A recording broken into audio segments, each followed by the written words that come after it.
You would never imagine that a routine visit to the mailbox could end a police officer's career. But sometimes injustice happens in broad daylight. For Keisha Morgan, that moment came when Officer Brad Coleman caught her in her own driveway while her husband was away with his SEAL team. Keisha was 32, with very dark skin and the quiet strength that came from being married to a Navy SEAL for 8 years. She was a pediatric nurse at the Children's Hospital, had just finished a grueling double shift, and was still wearing her scrubs as she walked to the mailbox. She was tired and all she wanted was to go home and lie down. She had no energy for anything more. It was the kind of neighborhood with big houses and manicured lawns that Keisha and Marcus had moved into 3 years ago and stood out in. Most neighbors welcomed them warmly.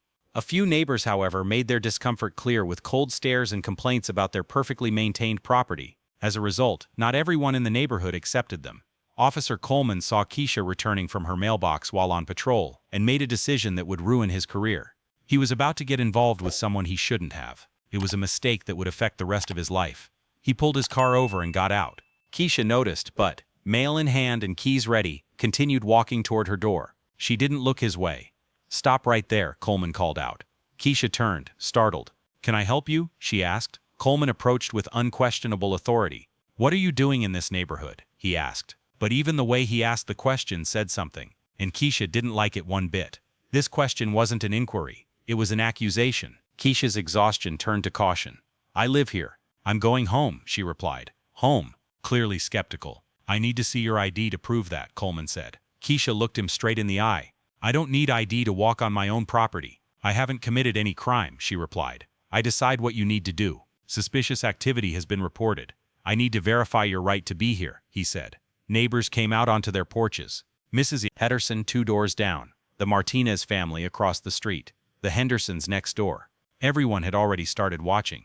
"There's no notification," Keisha said, her tone even. "I'm a resident of this neighborhood. I'm standing in my own driveway, going into my house. You have no legal basis to arrest me," she said.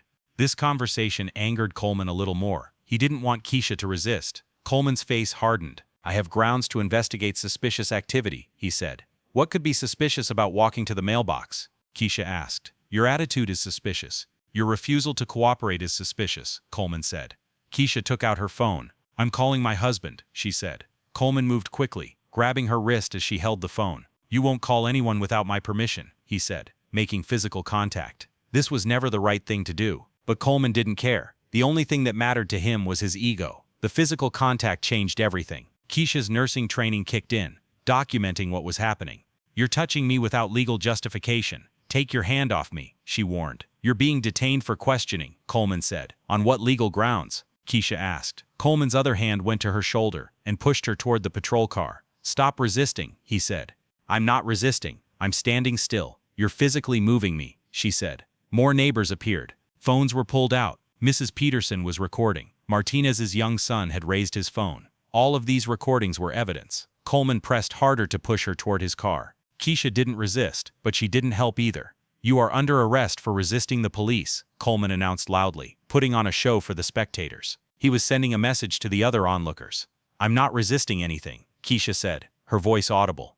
"I'm a pediatric nurse at the Children's Hospital. I live at 847 Maple Drive, the house I'm standing in front of right now. I'm married to Marcus Morgan, from Navy SEAL Team 3. You are physically assaulting me for no reason in my own driveway." Both of their conversations were recorded by those around them. "Have you ever been treated this way before?"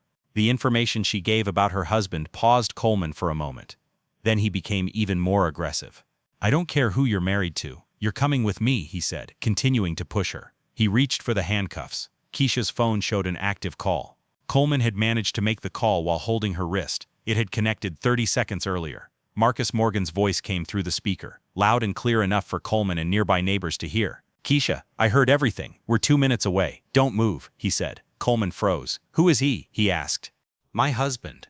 Like I told you. Navy SEAL Team 3. They were training 10 minutes away from here," she replied. This situation really annoyed Coleman, but he was also a little nervous. It felt like something was going wrong. The sound of approaching vehicles could be heard. Multiple engines. They were moving fast. Coleman's hand fell from Keisha's shoulder. His face was stunned. 3 black SUVs turned the corner and stopped with practical precision, blocking the patrol car. 12 men got out. They were dressed in civilian clothes, but their military bearing was obvious. Marcus Morgan was in front. 34 years old, broad-shouldered. He had a quiet authority that came from operations in environments far more dangerous than suburban streets.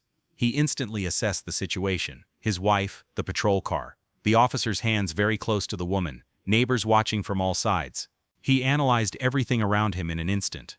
"Keisha, are you okay?" Marcus asked. "I'm fine. Officer Coleman thinks I don't belong in this neighborhood," Keisha replied. Marcus looked at Coleman. "I'm Marcus Morgan. This is my wife. That's our house. My wife was getting our mail." "What's the problem, officer?" he asked. Within 30 seconds, Coleman had gone from a confident demeanor to an uncertain one. "I'm investigating suspicious activity," he replied, but a strange feeling had come over him. "What activity?" "Walking to the mailbox." "Does a black woman walking to the mailbox look suspicious?" Marcus asked in a neutral tone, but with clear meaning. Coleman did not take kindly to this question. Marcus was right, but Coleman was trying to find an excuse. Coleman looked around. 12 SEALs stood at attention. Neighbors were recording from every angle. Keisha was calm despite being detained. It was a situation Coleman had created and couldn't control. "There was a misunderstanding," said Coleman. "There was no misunderstanding," said Keisha. "You stopped me for no reason. You asked for my ID on my own property. When I called my husband, you physically detained me. You pushed me toward your car. You said I was arrested for resisting even though I was standing still. It was all recorded from different angles," she said. Mrs. Peterson stepped forward. "I recorded everything, honey. From the moment he first stopped you," she said. Martinez's son shouted. "I recorded it too. I sent it to my mom in case anything happened to my phone." 3 more neighbors corroborated the footage.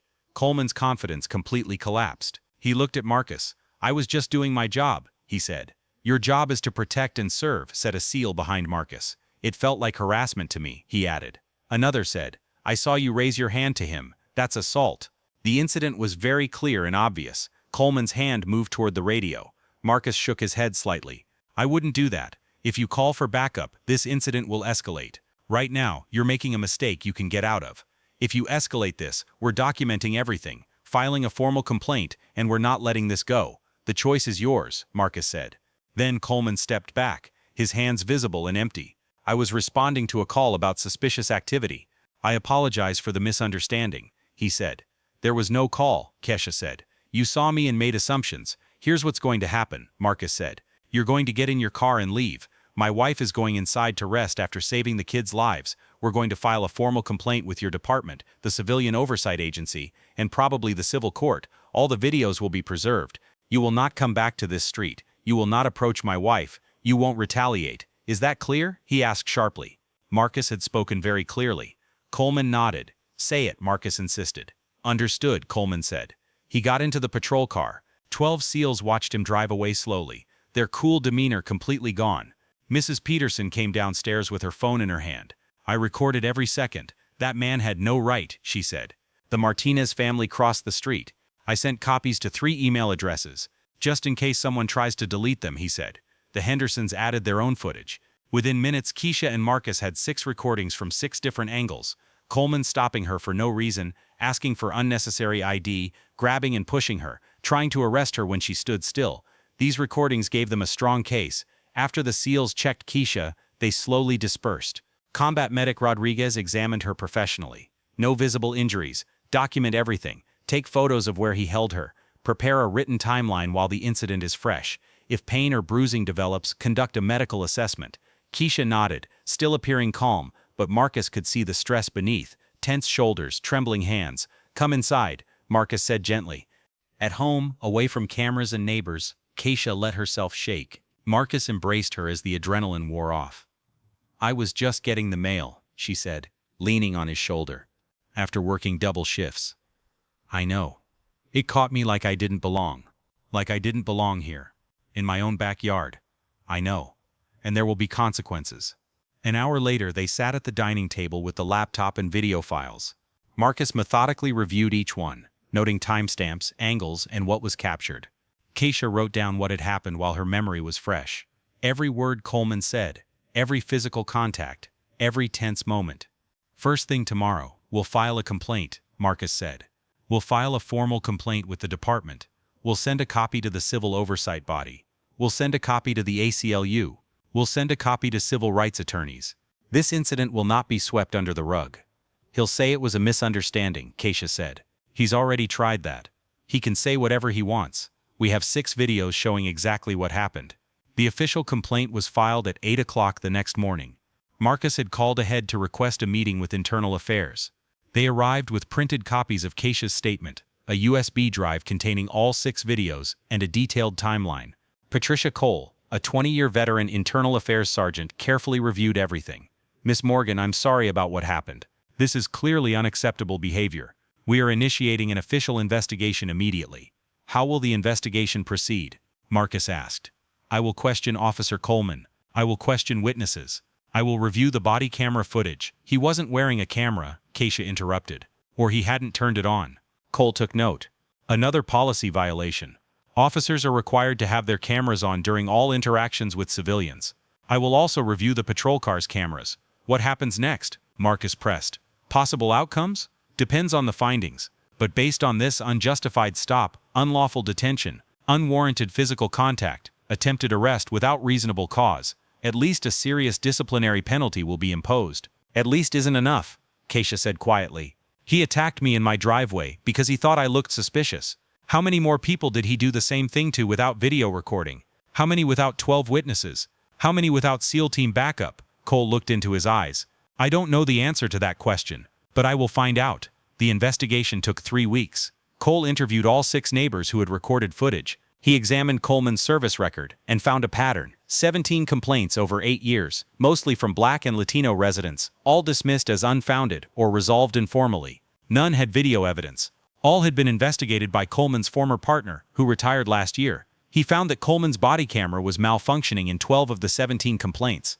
The patrol car cameras had also mysteriously malfunctioned in several incidents. He found messages in which Coleman and 3 other officers made racist jokes about the neighborhoods they patrolled.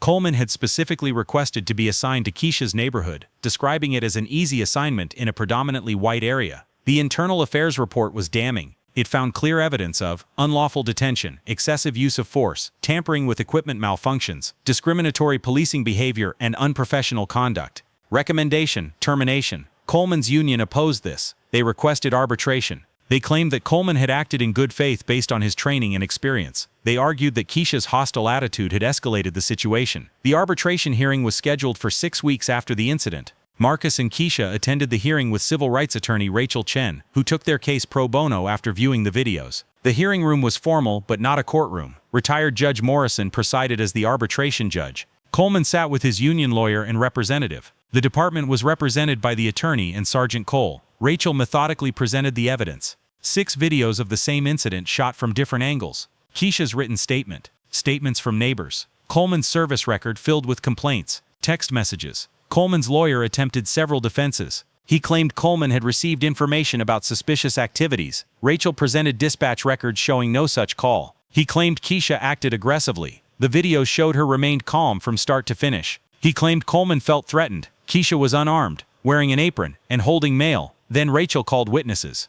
Ms. Peterson stated that she witnessed the entire incident, describing Coleman's aggressive attitude and Keisha's calm responses. That girl did everything right.